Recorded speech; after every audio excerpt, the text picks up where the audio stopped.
Hello guys, welcome to my lecture series on cybersecurity. Your host is Edward. Please, if my lecture satisfy your desire, kindly subscribe to our website https:/decotechnology.com. Tonight, I want to talk about different type of attacks that can affect your system. But I will majorly hints on one now. Later, I will discuss the rest. We have what we call structure queried language.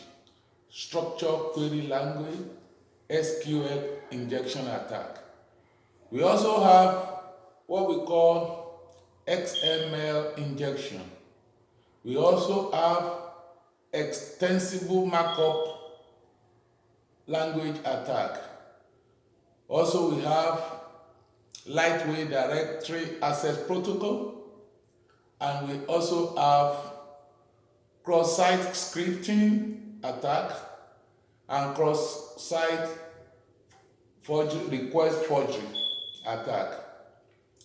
However, I want to talk about SQL because it's the most dangerous, because it's an attack against the assets of the organization. It is an injection whereby the attacker injects his own content or his own imagination or his own fraudulent activity into the web server of an organization. Particularly, they use it for the organization they can benefit from, such as banks, airline, ticket sales, finance house, or some other areas whereby they can steal the financial credential to their benefit. SQL injection uses what we call reflected input problem. If your system is having reflected input, yes, you may be subjected to a structure query language attack. And this is how it comes. Most of the web application, particularly banking application, they use query language. And when you want to access any web application or web database, you use what we call SQL, which is structured query language.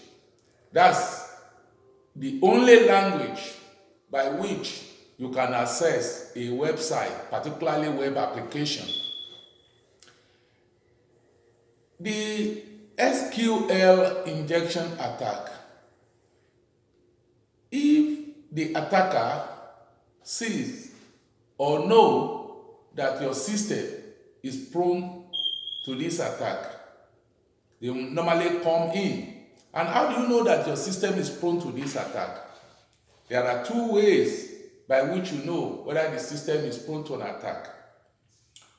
When you enter into your web application or your banking application and you are able to right-click the website, and the website is giving you copy this link, paste, copy, blah, blah, blah, blah, like that. Yes, it means your web application is not secured.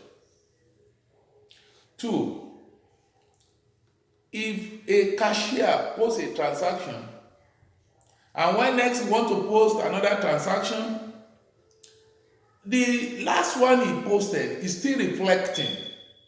It means that such an application or such a module has what we call input reflected problem.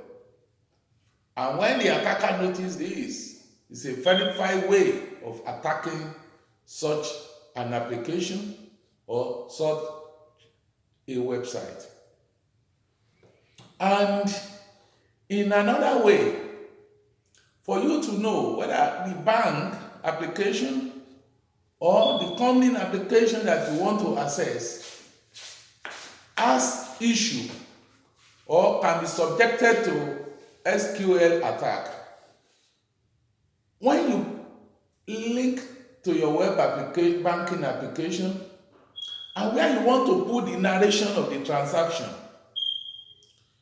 and you put, let's say the narration is my mother's monthly allowance, or the money for the purchase of agreed information, and anyone that analysis is having invited comma, if the bank application accepts it, such a bank application is susceptible to what we call structured query language attack, SQL injection attack.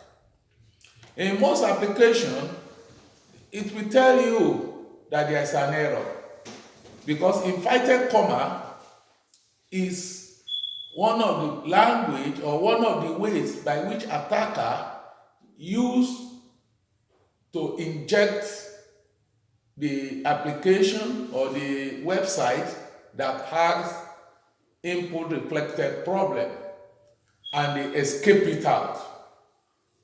Any web application that has set invited comma in the narration, either for the transaction, it has an issue. What you do now is for you to protect your web application. My today's lecture is for the auditor. If you are a chartered accountant, either CPA or ACCA or ACA, and you want, or you are auditing, or you are in audit firm, and you normally audit the information system of the organization, this lecture is for you. If you are not yet qualified as a CISA or as a CISN or as a CISSP, you can register with our website for the full lecture on cybersecurity, how to do the system auditing. Our website is https:/decotechnology.com. The defense you have as an auditor or as a system auditor or as a network administrator is for you to limit the privileges that you allow in your web application or in your website. You have to limit it. Or furthermore, you need to know that each field content must have a limitation, the length at which somebody can write or somebody can inject anything there. And for the deletion, because that's what the attacker normally do, after they have injected their own content, they always like to delete the line, is to make sure that it is only the database administrator that can effect change in the web application.